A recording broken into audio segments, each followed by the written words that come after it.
Hello and welcome to Flashback Generations, episode 18. Hello. Oh, we're getting through these. Today there's myself, Pete and the car, and we are talking about... The car's called Ecto 1 at the moment. Ecto 1, yeah, okay, so we got the Calamari? No, that's a food, isn't it? Mon Calamari. Yeah, the Mon Calamari guy. The squid. It's not. It's a girl. Girl? It's she has bosoms. They're more prominent on the figure. I can't tell with these alien races anyway. It's Loku Kanoloa. Kanoloa? Local Kanoloa. Loku Kanoloa. Almakavula. Oh, it sounds like a proper Hawaiian name, that one. So she's 4 points. Cheap. I said she? Cheap. I said she. Oh, cheap. Okay. Cheap fish. She costs 4 points. She's unique, so you can only have one of her. She's a rebel, and she is a rebel spy. Right. So it's a spy keyword, which is quite interesting. That's interesting because of what her kind of character is, because she's kind of like tainted up as a sniper. I don't know if this girl's in the extended universe or anything. I've never really heard of her. These Reb heroes tend to be FFG only, don't they? Yeah, I've noticed that. So you can only have one of them. Oh, sorry, there's only one of her in her detachment as well. She's got 4 health. So 4 health for 4 points. That's kind of poor, to be honest. A little bit, yeah. We don't really see that very often, that they, come like for like on points. But let's see what else she has. She's got speed 5, which That's the trade-off, I guess. Yeah, it makes her faster than most. Speed 5 actually noticed is a good bit faster. The difference in moving 10 versus 8 is pretty fast. She's defense 1 white dice, which is normal for the old rebels, or spies especially. And she attacks with blue-red, which is okay. Schizophrenic, yeah. It's kind of range damage. So surely, Si, she's got some sort of mitigation for missing or low accuracy. Yes, she has. Sort of not, though. Yes, she has. She's got +2 accuracy built in. There you go. So she's always got +2 accuracy. Always +2 accuracy, which is kind of cool, actually. As I said, this is kind of a sniper character. So she's rolling up to 7 and as little as 3 in accuracy, yeah? Yeah. Her abilities are +1 damage and +1 pierce, or pierce 1. Pierce 1 and damage 1. So surging wise, you're never going to get 2 things. It's going to be rare you get 2 surges on you got a red and a blue die, but you'd quite often think... There is, I found out today, 1 surge on the red die somewhere. Because I rolled it on a grenade when I really didn't need to. The thing you'd get with her quite a lot is Gideon might move her into a position and focus her up. That's what she needs. Focus, so that pierce may as well count as +1 damage. Yeah. Which is a great thing, really. Her abilities are for 2 actions. Set your sights. Perform an attack. Figures do not block line of sight for this attack. Apply +2 accuracy to the attack results. That's it. So that's huge. She can look through everything, it doesn't matter, and +2 accuracies. So she becomes accuracy 4. 4, so she's rolling up to 9 accuracy. 5 and 4, yeah? Yeah. Up to 9. She doesn't have any other pluses in her. Figures don't block line of sight, but scenery would. That's normal. Yes. That's alright. That's the old pulse rifle off Battlefront, isn't it?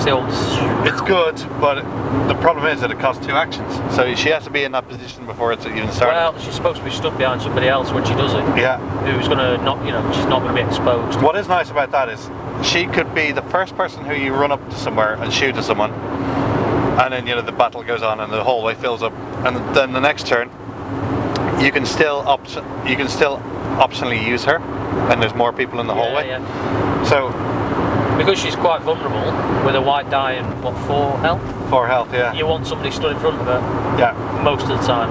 Yeah, 4 health is quite. She's a lot of points for that, to be honest. I've got a feeling she's a good friend of Gideon, to be honest. The next part of what she does, though, is she's got the Mon Cala Special Forces. I like how they call it the Mon Cala. Is that why is it Mon Calamarian, or why isn't that full sentence there? Anyway, when you defeat a figure while using set your sights, which is the 2 see 3 people +2 whatever. So while you defeat a figure while using it, you become focused, which is pretty massive, really, because then she's going to carry around a focus token. She's a rolling sniper, basically. So you set her up. You do the first shot. You've got a red dice and a blue dice. So you're getting. You could knock out a grey stormtrooper with this. And then you get a focus. So next time you're all right because you've got a green dice. And you got a green one. You got better range then, because next time you're going to shoot. Damage. You got 4 plus a green dice, which has guaranteed 1 to 3 range. So attack is always going to be better. Should often be better than a first attack. So she's going to get better and better as she attacks more and more. She doesn't want to move around very much. So no. You still need somebody like Gideon, who can make her shuffle about a bit. Ironically, she's speed 5 though. So you don't want to move her, but yet she has that. What about playing other cards that that can give her a free move? Yeah, well, it's the setup, isn't it? You want to get it set up early on. Yeah. Sniping at distance. You need, it obviously depends a lot on the scenario as well. Tricky one to use, right? Like, I don't think so. You guarantee to put her in. You need her in the back. You need to kill somebody early on, don't you, to get the focus, and then you need her in the back and things in front of her. That's her setup. It's really come to life from about round 3 onwards. Yeah, I think so. Yeah. Interesting. She's good, so let's talk about the list she's good and bad in. Is that her whole thing, yeah? That's her whole thing, yeah. What's that 4 points. Sorry? What's that thing at the bottom of the card? Oh yeah, the special forces, yeah. Where she gets her focus bit, yeah. Forces she's good and bad in. So I think she'd work well with anybody who can make a move, shuffle round 2 spaces. So she's a must-have with Gideon. Gideon's great with her actually as well, because Gideon can start her off with the focus token. Yeah. So she can never lose that focus. Yeah, she can get rolling a lot quicker then. I think late game she's going to die all the time. Do you know all the other characters that cost horrendous as well? So you got a character. Mac and Jin. They're like 3 points, 5 points. I actually think that they do more in the game than she does. Yeah, probably, yeah. I have actually used her. I think it was a game against you, and I thought she was okay. Oh, that was a non-game, wasn't it? For other reasons. We had Darth Vader. I had Darth Vader, and you were that blonde girl who chopped his head off. Yeah, that's right. Jordan Norton or whatever her name was. Yeah, she would. Joanna That's her perfect target, though. Yeah, it was. I sucker punched that one. What I find he's kind of lacking is he does actually die far too quick. Yeah. He's got 4 health, so he's actually he's a target straight away. He's unique. A girl side, I tell you. She's a girl. She's a target. I don't know why she's got boobs when she's a fish, to be honest, because there's a mammal feature. I'll take that up with the Star Wars fan universe at some other time. Right, yeah. And the male population that play this game as well. Oh yeah, hot fish. There you go. Well, we all like mermaids, don't we? She's the wrong way round. So. Or is she? I don't know. We've gone to a dark place now. Yeah. Let's move on. Alright, so in terms of list building, I've actually found she's a hard one to put into any list effectively. In an expensive build list, she's kind of got it all going for her in terms of the fluff. She's this cool fish girl with a sniper rifle. Cool, yeah. But I don't know, you'd need to practice with her a bit, I think, to get the most out of her. What does she work with, We're going to be very dependent on A, command cards, and B, Gideon, probably, being nearby, to help her out. Or at least in line of sight. There's one thing that we have to keep in mind as well. She will have a special command card going for her as well. We'll see what that is. I have no idea, to be honest. She's pretty new, isn't she? It'll be a surprise for everyone, I'm sure. She's come through in Hoth, yeah? Yeah. Yes, she was part of that collection. Okay, well, so we're a little bit stumped with what she's. I can see what she's supposed to do, but it's getting her to do it effectively is maybe a little bit of a challenge. I don't know. She's okay if you want to have lots of activations in your group. Yeah. And you know what? She does do damage. A red and a blue, and if you've given her green dice too, she's going to do some damage. Yeah. So she's not bad. It's just I'm finding her hard to kind of find a proper place in the list. Yeah. All right. Well, let's move on then. We'll move on to command cards and see if these can complement her. So I've got 3 spy cards here, Right. luckily, so we can keep on spy bashing, I guess, as we usually do. Yeah. So the first card up is Collect Intel. Use at the start of a round. If you have 1 or more spies on the map, look at your opponent's hand of command cards. It costs 1 point, and you can have 2 in your deck. I think this is a terrible card. I think it'd be alright for 0. It might be okay. I'm thinking. If you look at someone's command, if you look at someone's hand, it just makes you more paranoid about what they can do. Well, at least you know. So it's the main card I'm thinking of here is Take Initiative. So if you don't know whether he's got Take Initiative and he's got the initiative, the next round you're thinking, it keeps crossing your mind, doesn't it? Is he going to steal initiative off me? And if he does, I need to do this, this, and this. If he can't, then I need to do this, that, and the other. And if you've not got your negation card ready, pretty much this is all about Take Initiative for me. So if you know for sure he's got Take Initiative, A, he knows you know, and B, you can say, right, I know exactly. It makes you gamble. Your gambles less of a gamble, you know. This costs 1 point, and you have to have a spy on the map. In this game, until you've seen that Take Initiative card play, you don't know whether you're going to retain the initiative next turn, unless you've also got your negation. It's kind of a specific situation. Number 1, he's not used it so far. Number 2, you've got your negation ready or haven't. If you have got it ready, who cares? You don't care whether he's got Take Initiative. Exactly, because you know that you got it ready. So it's quite a specific situation. I can't think of things like Luke. Has he got Son of Skywalker? Do I need? Am I risking things, leaving people in range? But even if with this card, to me, is like, oh, he has Son of Skywalker in his card. Oh, I'm boned. So you know, well, you'd be like, right, there's nothing else to it. I'm going to turn everybody around and run them to the other end of the map as much as possible, or get behind. I'm not going to poke that Stormtrooper ground. But what I've just said, it feeds on your own paranoia. It does, but then he's like, damn, I was going to run in and kill this, and this, and suddenly I can only get to your Imperial probe droid or whatever it is, you know. I think it feeds more negatively on yourself and plays against yourself. It doesn't do enough. If it was, look at their hand and get rid of one or something, or they select one and they can't use it this round. Yeah, that would be stronger. Yeah, that would be stronger, but yeah. Then you'd take it. Purely about information, isn't it? Yeah. No, you know, I'm such a not fan of that card. I am cool on it, but I think it could help you a bit, but not much. 1 point's worth? I don't know.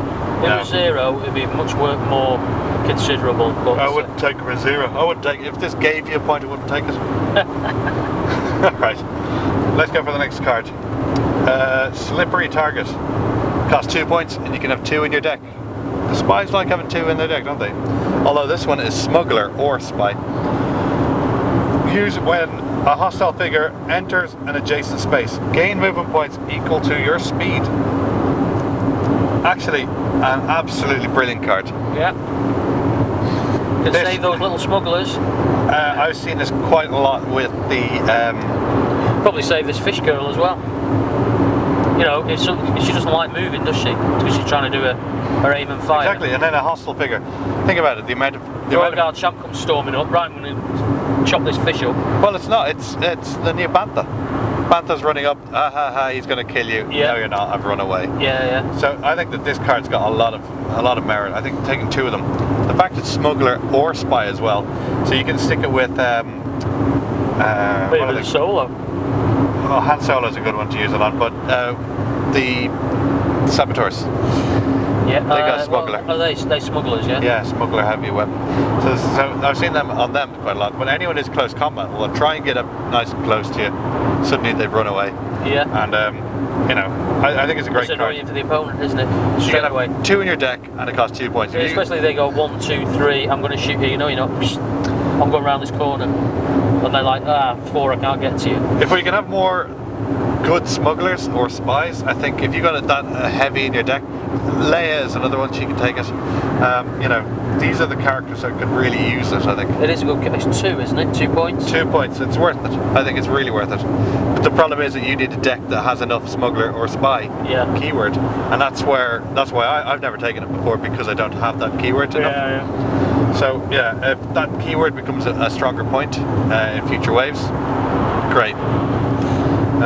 Okay, and we got our last card, which is the Loku Kanoloa card. It's for her only. Coordinated attack. It's 2 points. You can have 1 in your deck. For 2 actions, so this is her usual set your sights, or instead of, you know, you're going to basically be doing one or the other. You don't have 4 actions. So you and a friendly figure within 3 spaces may each perform an attack targeting the same figure. Figures do not block line of sight for these attacks. That's huge. There you go. So suddenly you've gotten someone else in the back next to you shooting. Is it perform an attack? Yeah. It's not a set your sights, especially. No, it's a layer. It's right. It's a mini set your sights, isn't it? It's, well, if you kill anything, it doesn't make it. Is it the same thing as Leia's got exactly to the name? No, well, is it slightly different? Not the exact same. The thing Leia's got is she coordinates an attack against the same figure. Yeah. This guy, this is each, you and a friendly figure within 3 spaces, each perform an attack targeting the same figure.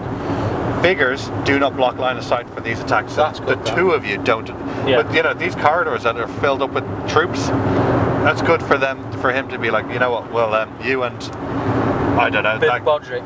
Yeah, Biv in the back, or whoever. Fen, who's in the back as well. That fella. Yeah. There's someone else who's in the back who can't quite see anything, but they've got a decent attack. Yeah. You both go against someone who's strong. I think it's a good card. It's kind of similar to his other one. The difference is you're not getting your +2 accuracy, and you won't become focused at the end. True. Because unless you got focused in your activation, no, you won't. Because no, you're going to spend it. Yeah. You'll have spent it by her. So, but I still think it's worth it. No, that does make her a bit more useful, doesn't it? It's worth it. It's worth it because you and someone else are attacking. Is it any friendly figure? Yeah. Okay. Doesn't really matter with rebels, but perform an attack, eh? Both look through. You can both see through figures. Yeah. It's good. I actually think it's really good. Yeah, I'm suddenly thinking, what's the worst thing that you could pair up with, you know, for the opponent? Oh, it's good with even your normal troopers or whatever. And it's within 2 or 3 spaces. 3 spaces, yeah. So I mean, I'm thinking of something like a Wampa. You know, if you mixed up a scumless with her, if she's like sat back from the Wampa and the Wampa's in range of smashing somebody, suddenly, you know, it doesn't have to be a shooting attack, does it? It's good. I think she's good. That's a good card against the Bantha as well. Yeah, definitely. Extra damage and shots against them is what you need. Because that's what you need. Well, you just move more dice, don't you? Yeah, and it's only 2, so it's a cheap character card. It is. Yeah, it's good. It's a good card, and you're setting yourself up to do that anyway. So it's not like it contradicts what she's trying to do in the first place. I nearly feel like it would have been maybe a better card if it could have allowed her to move and then do this ability a little bit, but you know, you can't. That would have been a 3 points. You can't have it all. No. That's an extra turn, isn't it? What do you think of her model? Do you know what? I've not really looked at it. Oh, okay. She's wearing a big long coat and she's got her gun kind of pointing down to the ground. Oh, she's carrying a sniper rifle, isn't she? Yeah. I remember. Yeah. I painted her up and I really enjoyed it because she's a different colour. Yeah. You know, she's got big yellow eyes and big yellow beautiful eyes. Yeah. I'm in love now. Oh yeah. These mermaids, eh? The right way round mermaids. Then you know, she's got like a really long coat, and I don't know. I really like it. Real badass goldfish, isn't she? Basically. Pretty much, yeah. With a cool coat and a big gun. Yeah, a good model, and I've not painted mine yet. I've not really looked at her that much. Yeah, interesting. You'll be able to get loads of nice speckledy black stripes on her or something. You know, go albino if you want to. All sorts of different things you can do with fish. Yeah, because she doesn't look human at all. It's not like a Bothan or whatever, which is kind of like this is humanish or whatever. She's a fish in a suit. Yeah. So, yeah. Very different. Interesting painting possibilities. Alright. Okay, well, thanks for listening, guys, and we'll see you next time. Cheerio. Bye.